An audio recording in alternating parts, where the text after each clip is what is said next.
I'm Helen. And I'm Sarah. And this is a Squiggly Careers podcast, where every week we talk about a different topic to do with work and share some ideas for action that we hope will help you to navigate your squiggly career with more confidence, clarity and control than you might have started out with when you first listened to this episode. Hopefully we can do that for you by the end of the 30 minutes that we talk about today's topic. Before we let you know what that topic is, we wanted to share some news that we're really excited about, which is that the Squiggly Careers podcast has now reached 2 million downloads. That's exciting. I wanted to whoop. Yeah, where was your whoop? Sorry. It's a delayed. Delayed reaction. For context, everyone, we're recording this quite late at night and it's been a busy week, including a You Coach You launch event, which was delayed by 2 months because of the pandemic. So we're a little bit tired. So if there are some long pauses tonight, it's because Sarah's brain's catching up with my mouth. That is definitely true. But we did, to sort of celebrate that moment, as exciting as 2 million downloads are, we have a value of useful. And so we wanted to turn it into something that could be useful for our listeners. And so we looked at the top 10 episodes since we started the podcast. And then we have curated all of the pod sheets for each of those episodes. So it's a PDF. It's got the list of the 10 episodes and 10 pod sheets, 10 practical pod sheets that you can use to help you to take action. And you can get the link to that in the notes for this show. And if you can't find the notes for this show because you might be listening on a platform and you're scrolling around, you can't find it, just email us. We are Helen and Sarah at squigglycareers.com. In the links as well, you'll also find out how you can be part of the Squiggly Careers community outside of just listening by signing up to Podmail and also joining Pod Plus, our weekly live session where we bring everyone together and dive a bit deeper into the topic. So today's topic is how to create, not wait for challenge at work. And we thought we'd start with why this feels important, why we should bother creating this challenge for ourselves. Like, gosh, squiggly careers are hard enough. Yeah, and now you want me to exactly. create more challenge. I do think that, and I think that's a fair comment that we'll come back to. But what we do know is that when we work hard at something that stretches us and that feels difficult, it's really rewarding. It's where we find motivation and meaning, and it's good for us and it is good for our brains.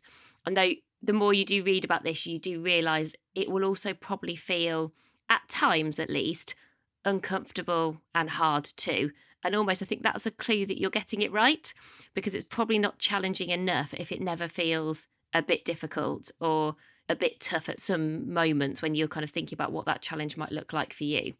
I guess it takes you to flow, doesn't it? Which we cover in the book, which is that you're in a state of flow, not when work is easy, but actually when work has some challenge and you're so enjoying and engaged in that challenge that you're not conscious of time. So actually for us to find our flow, to like be in the zone, it has to be challenging for that to be possible. And I was reading a bit of brain science. I won't profess to be anything like an expert. But some of the research was saying that your brain really only changes. So, we talk about neuroplasticity, that our brains all have the ability to continually learn and grow. It doesn't matter how old we are. But it only makes those changes when you really challenge it. And that's the kind of the really important part, that your brain needs to feel like it's learning something to have impact. So they describe it as cognitive tasks that feel difficult. So simply like playing a game that might take a bit of brain power almost might be fun and you might enjoy it, or it might feel a bit difficult, but it's probably not quite doing that stretching your brain or kind of growing your brain. I almost imagine my brain getting bigger, which I do appreciate from a scientific perspective doesn't actually happen. But I like to think that's what's happening, that we're intentionally giving ourselves the opportunity to explore new potential, to feel more meaning and motivated at work. So I guess what Sarah's talked about there is sort of why bother generally, but there is an additional build on this, which is sort of why bother now, which I think is quite interesting. I was reading an article that said that the pandemic, we talk about burnout, you're doing so much work and you're not getting the chance to kind of rest and reset. But this article talked about the idea of boreout, and it said that because the pandemic, there's quite a lot of repetitive days in a pandemic, and the way that people are working now is often feeling quite repetitive. So back-to-back meetings, a bit less stimulation, maybe a bit less randomness, like when you're in the office and sort of things would just happen. Though thankfully some people sort of are getting back to some of that in the office now. But this idea of bore-out has been seen, and that they have started to spot links to when work is very samey and a bit boring without the stimulation, that there could actually be links towards mental health, so depression within a work context as well. So what we're really looking for here is the challenge to bring back some of that stimulation, some of that difference in our days, that we can sort of counteract potentially potentially the risk of boreout. What do you think of the concept of boreout, Sarah? Well, I don't like it much because it's not very motivating, is it? But I think probably we can all recognise it at some point over the past couple of years, or certainly in our careers. And I also think, contrasting to that, I was reflecting when I was researching this and we were looking at the ideas for action, what has stopped me from doing this in the past? And probably it's been less bore out and it's been more about being so busy being busy. Just that delivering on day-to-day tasks that need to get done, making the work happen that you've got to deliver in an average week. Personally, I can recognise lots of times where it's felt really hard to find the space for that challenge, to think about that challenge, to find that challenge, to make that challenge happen. And I sometimes think you almost have to recognise that it does take capacity. And I think sometimes we feel like we haven't got that capacity because we're just like, I'm so head down at the moment. I feel like even the whole I've not come up for air for a while. And I can see also examples over the last 2 years where it's almost like gone from one extreme to the other, like either incredibly busy or perhaps you're more in that kind of repetitive bore out that Helen described. But I don't think either of those states help us to find and create the challenge that we know is going to be really motivating in our careers. It's like there's a difference. When you were talking, I was thinking, and you mentioned the word like hard, working hard, and I was thinking, I think there might be a difference between working hard and creating challenge for yourself. Like working hard means I'm doing quite a lot and I'm fitting a lot into my days, but that doesn't mean that I'm consciously creating challenge. I think this is you having a bit more ownership over what that challenge looks like and where it's coming from, not just working hard at your day-to-day job, which may have challenge in it, but it's not you really taking ownership for that challenge. And on that ownership point, there's often a trap that we see, which is where we make our development dependent on other people. We look to our manager to give us that challenge. So even if you've got to this sort of mindset of, I would actually quite like to have more challenge in my job. I don't just want to work hard at what I'm already doing. I want some of that stretch in my work. And then you get into this waiting mode where you're like, and I'm just going to wait for my manager to give me that challenging opportunity or that challenging project that's going to help me with my growth. But the problem when we are waiting is that we can also fall into stagnating. We're just sat there waiting for that gift to be given to us for our growth. And then we start to get a bit bored, we get a bit demotivated. That's not great for our development. So the more we can create rather than wait, the more that we can take control of that situation. And we've got a few coach yourself questions for you to think through where you might be right now in terms of challenge at work. So the first one is, on a scale of 1 to 10, how challenging is your work at the moment? The second question is, what does challenge at work look like for you? And the third question is, what is a new challenge that you're excited by? And we've put those coach yourself questions in the pod sheet that goes along with this episode as well. Again, that's in our show notes and on our website for you. And one of the traps that I think lots of our listeners might recognise is sometimes we get into that waiting mode, and that might mean that nothing happens. I think the other thing that can sometimes happen is, that conversation where your manager comes to you and says, I've got a brilliant development opportunity for you. And you're thinking, oh no, because you're already really busy and you're like, does this just mean more work? And perhaps that person is actually creating challenge for you. But then my question is, well, is that the right challenge? Is that the challenge that you want to be taking? Is that the space that you want to be developing in? So that's the other risk. I think if we wait, either nothing will happen or the wrong things could come your way. And I think I've actually done that before. So as a manager, thought, I feel like this person might want a bit more challenge and have got the potential to explore some new and interesting things. I perhaps would have avoided saying that development opportunity sentence.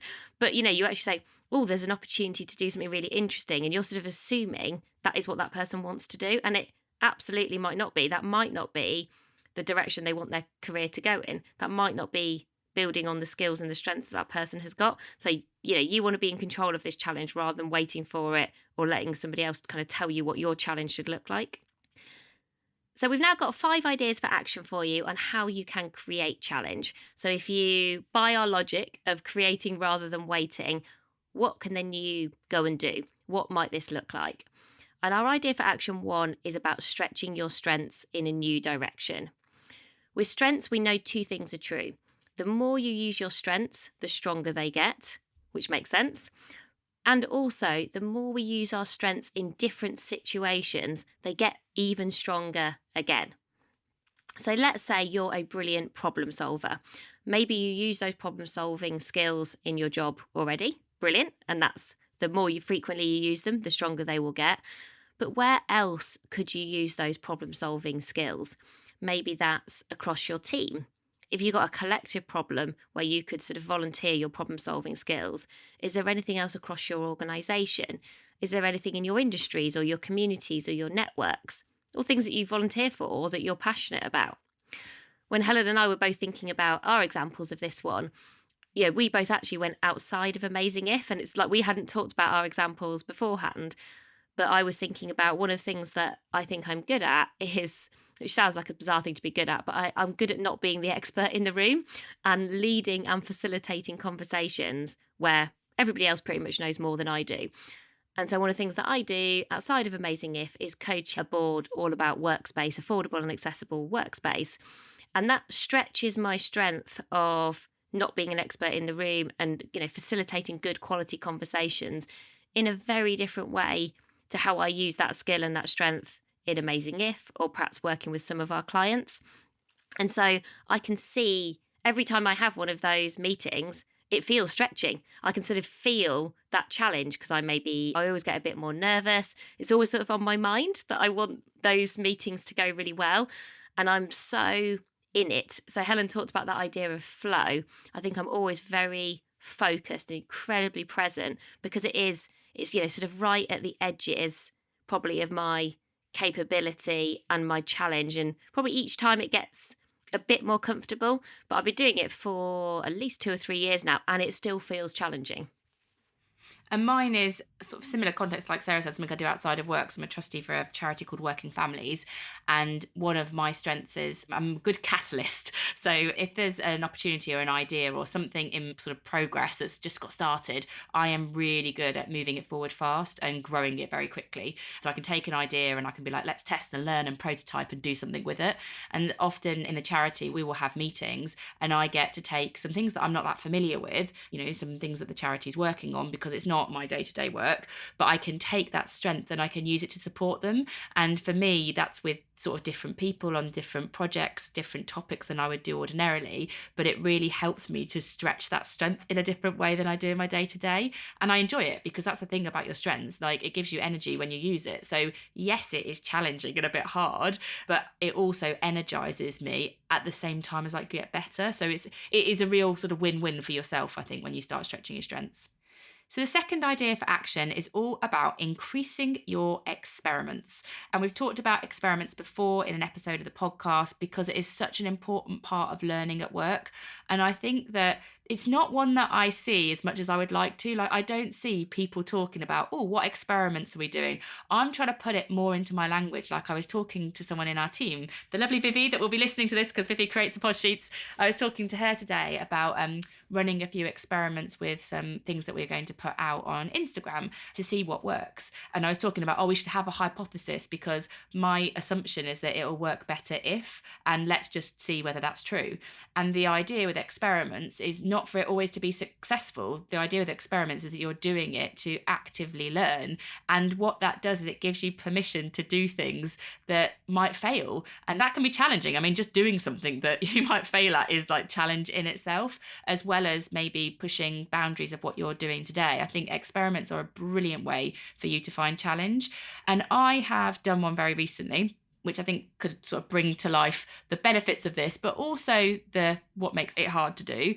Part of Sarah and I's day job is running career development sessions and programs for organisations. And one of our clients is Vodafone. We've worked with them for a long time doing lots of different programs for their people. And I decided that I would run an experiment to do a session differently. So it was all around career conversations and I sort of redesigned it. And it was the first time I had trialed it. And I did it in a session and some things worked well and some things didn't. And that was fine because it was an experiment and it was for learning. But I say that was fine. I still thought, oh no, this isn't as good as it could be, because it probably won't be, because you're not trying to make it perfect or you do what you were already doing. You're trying to do something different, and that inevitably means that some things will work and some things won't.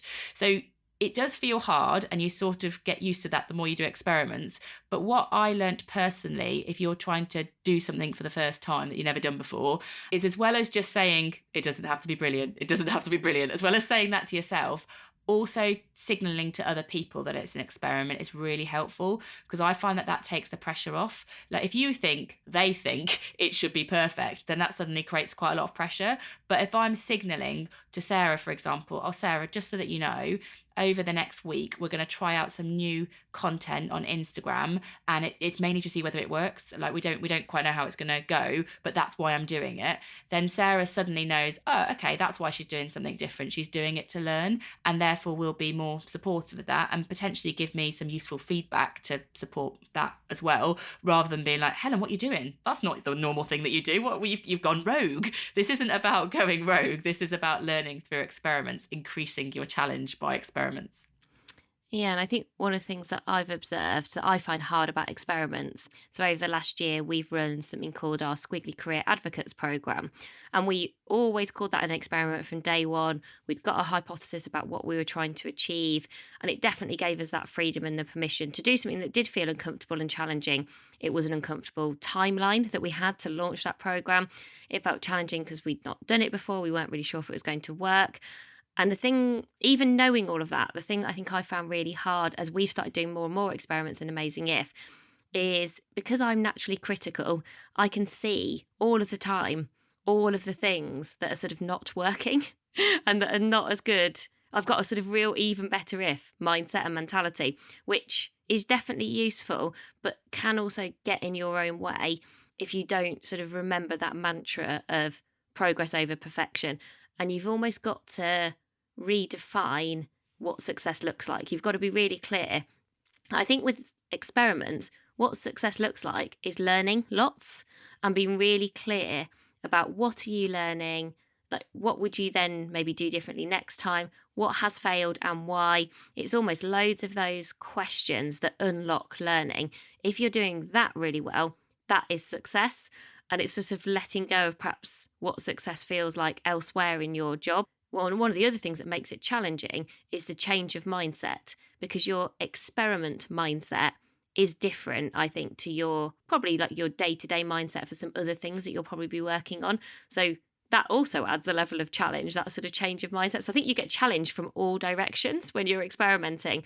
So it's a brilliant thing to do, but it can feel hard. And the other thing I would encourage people listening to think about is, can you experiment with someone else? And I think doing this by yourself in particular can feel quite hard. But if there's two of you on a team doing something, or we've been experimenting with Squiggly Career Stories, and that's been myself and a brilliant lady called Candace who's been working on that together. I feel like we've been like just a little team creating our own experiment. And I think that would have felt really different if I'd been doing that by myself. So also kind of who can you find to run these experiments with?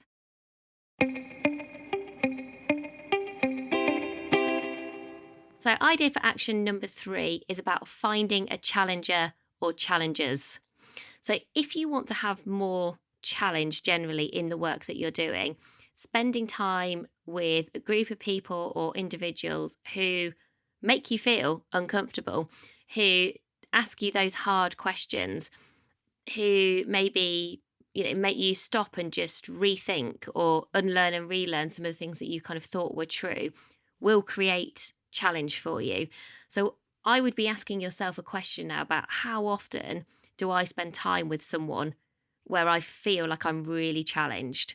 Maybe because I disagree with them, maybe because they've just got such a different point of view to me, maybe just because I'm really challenged because their experiences and their expertise are just so far away from my understanding and they spend time in a very different world to my world. And so one of the things that I'm actually doing later this year is going to something called Do Lectures, which is like a 2 or 3 day event in Wales. And part of the reason that I have tried for 3 years to go to that event, and this year I feel like I finally might make it, is that I know people who've been before, and I know sort of the intent of that event is really to bring together people who are, I think, natural, either like game changers, you could call them, or challengers. People who challenge the status quo, who've maybe done things differently, who are I've just got a really interesting point of view. And I find the idea of that event, because obviously on my mind, it's not until July, and we're recording this in March. I find it quite nerve wracking and quite scary, partly as an introvert, having to meet a lot of new people, always quite scary for me. But I also think the idea of, people who probably will ask you hard questions, who might look at the work that you're doing and not automatically go, oh, yeah, that sounds great, or what a brilliant thing to be doing. Because I think we are very fortunate in the work that we do is we have a lot of cheerleaders and champions. And I think you need those cheerleaders and champions. But I think just as importantly, you need those challengers. So perhaps just think about, within your informal mentoring group, have you got a real challenger in there? When was the last time you had a conversation with someone you really disagreed with, or who just made you think really differently? And if that's a bit of a gap you've got, start to look for those people. Where do they hang out? In your organisation, in your team? Maybe they're people, if I'm being really honest, I think previously these would have been people that I would have avoided. Certainly in organisations, I would have been like, absolutely not. But then having spent time with some of those people in hindsight, I think it does challenge you and it does make you feel uncomfortable. And so maybe sort of leaning into that challenge rather than, if you're like me, like avoiding it and leaning away from it, and just see what happens, see what you notice, see what you learn.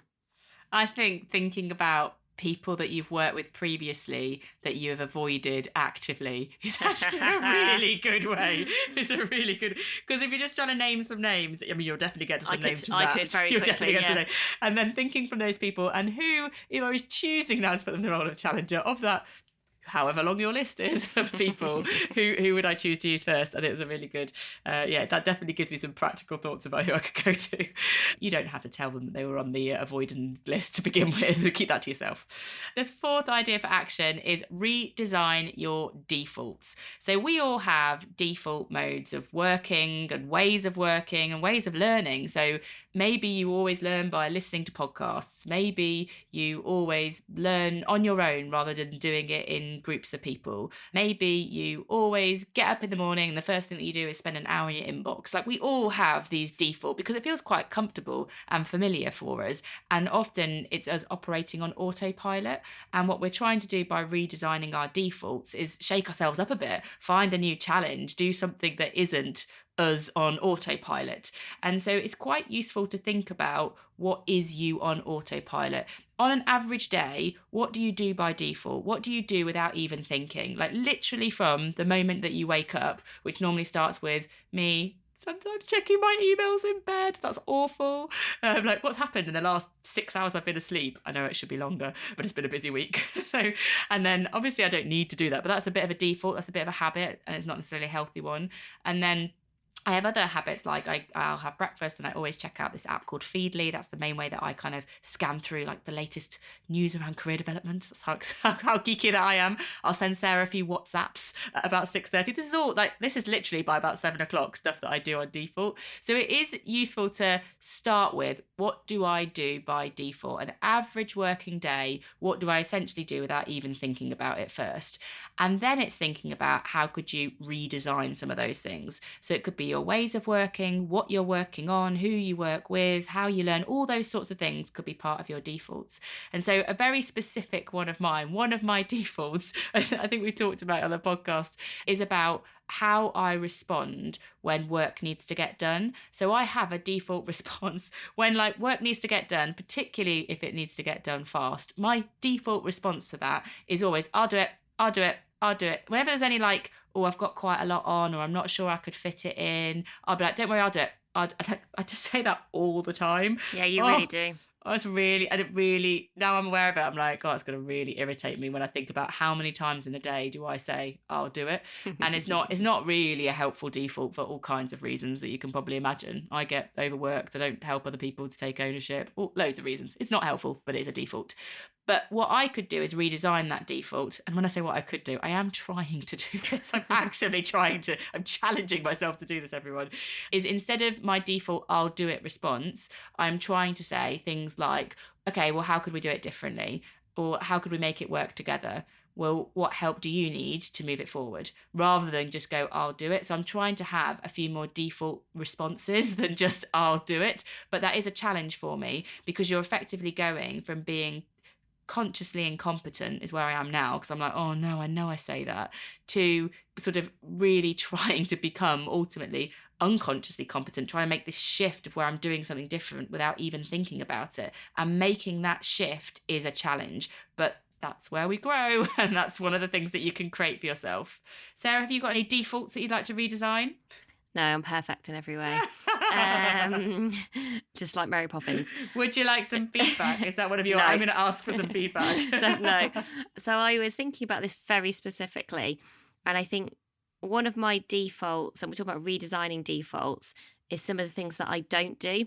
So very specifically, I don't do any kind of content for our business that essentially is short and quick turnaround that maybe needs to get done. There's a time pressure related to it. So, if it's like, oh, we just need quick post Mother's Day, Sarah. Fact. Yeah. I mean, so my reaction is like, no. Which some might say is fixed mindset. Some might say that. However, mindset, if you said to me in a year's time, I'd be like, yeah, by that point I'll have done something. But I think my default is because I'm a thinker / sometimes overthinker, and because I like to have time to reflect. I know I'm not at my best when I do things quickly and under pressure. So therefore my default is basically to not do things. And there are times where that's not helpful and that's not practical. And also, I'm not challenging myself to, it's definitely not stretching a strength. I think sometimes these things, you get challenged from different places. This would be almost like being more of a beginner, almost like getting the challenge from being a beginner, from something that you either don't do well or you do very infrequently. And it's a bit of a have a go mindset. Like, what are you going to, if you were going to redesign my default, it'd be like, how could Sarah have a go at some of that quick turnaround content that matters and is important and is part of what we do? And at the moment, that 100% relies on you, essentially, to make those things happen, or it just doesn't happen. And so I think, and we were even talking about this before the podcast / having an argument about it. Debate. Debate. Constructive conversation we were having. And you were like, I'm going to set you a challenge. And I was like, oh God, do you have to? She nearly swore at me, everyone. She listened, she was like, let's record this podcast now. But I do think the only way I would ever challenge myself and change my behaviour is to do that, is to set a very specific task and go, right, you're going to do it every day at this time and it's going to work in this way. And it's almost like it's a non-negotiable. I think I would have to make it a non-negotiable and almost the first thing I did in my day. So Helen says she's going to come up with some sort of task that I have to do for a week or something. So I don't know if I am. I'd like you to come up with that task because I'm not going to do it. Remember? How can we do it differently? We're gonna get, and also I'm meant to be creating my own challenges, aren't I? So we're gonna get stuck in a weird loop of me not really wanting to, but knowing I should. Proud. I hope our listeners are proud of me for not taking that on. Okay. Well, you'll have to tell me what's useful for social, and I will create my own challenge and have a go at doing it. Okay. Or maybe I could do like when they get like cool people to do Instagram takeovers, maybe I could do a takeover of our own account. Sarah's takeover. I love that idea. See, I'm good at ideas, you see. That's the bit I'm good at. I like the Sarah takeover. So maybe that's what we should do. Maybe a day. You're like, God, she'd never do a week. I love the fact you went straight to not for a week, though. Absolutely not. Maybe like an Instagram post and a story and something on LinkedIn. And then you can experiment with some different things in a day. You won't even let me do it for more than... Okay, so I will do a Sarah social takeover for one day. There you go. I've created my own challenge and committed to it out loud. Yes, and I didn't take it on. And I will let you know soon what day that might be. Okay, brilliant. 2023. Have you actually thought about it? September the 1st. So, idea for action number 5. And it sort of links actually to where we got to there with that Instagram challenge is go after about a 30-day goal. So try and think of something, set yourself a target of something that is difficult and doable in the next 30 days. So to be honest, it feels both difficult and doable for me to do a Sarah Instagram social takeover. Like that will not be, some of you might be like, how can she not just do that? But I definitely couldn't. It already worries me just thinking about it. Or perhaps there's like a project that you've wanted to like just get started or get underway.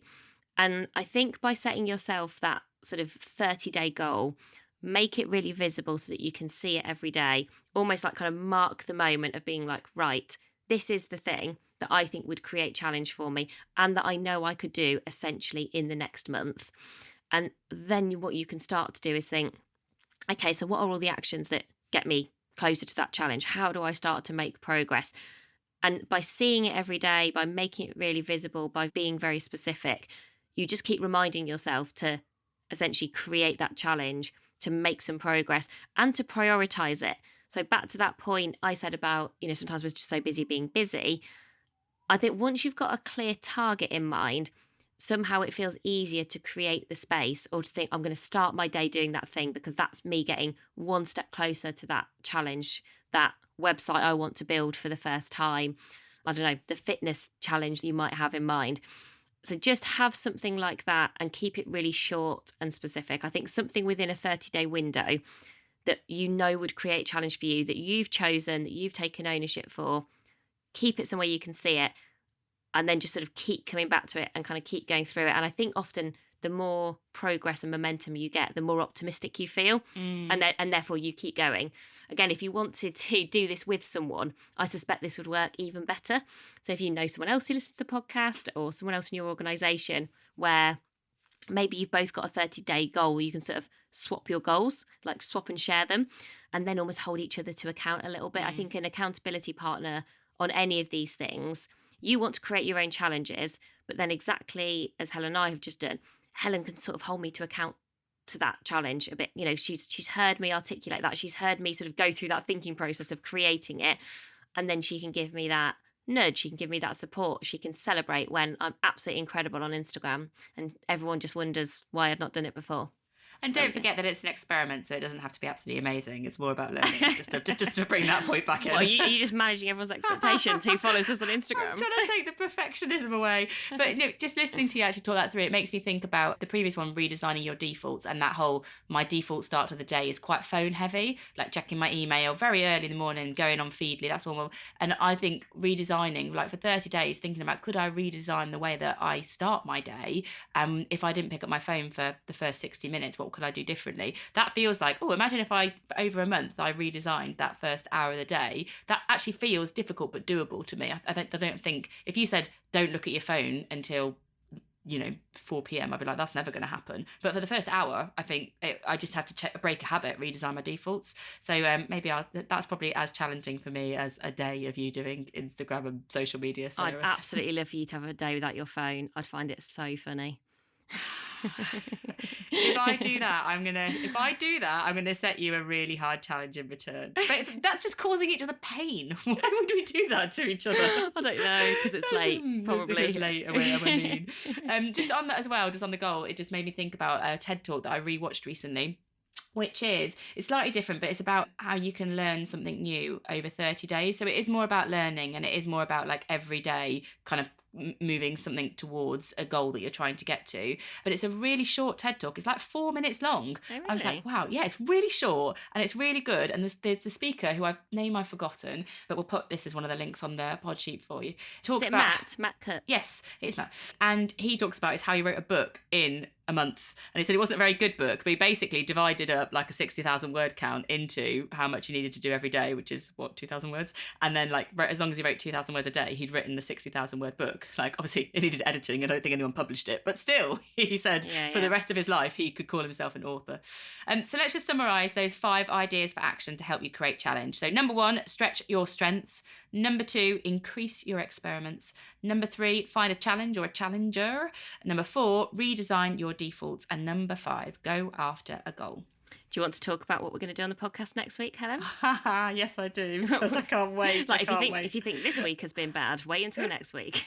So I can't wait for next week for 2 reasons. Next week, we're talking about manifestation. Number 1, I've got quite into it.